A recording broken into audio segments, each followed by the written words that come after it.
కార్తీక మంగళవారం 11వ తారీఖు సప్తమి.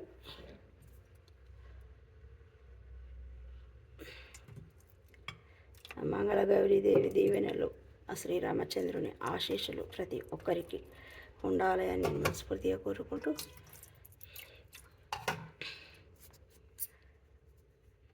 శ్రీరామనామాలు శతకోటి, ఒక్కొక్క పేరు బహుతీపి బహుతీపి. శ్రీరామ నామాలు శతకోటి. ప్రతి ఒక్కరికి ఆ శ్రీరామచంద్రుని అమ్మవారి ఆశీస్సులు ఉండాలి అని నేను మనస్ఫూర్తిగా కోరుకుంటూ, నిర్మల ఆమంచ.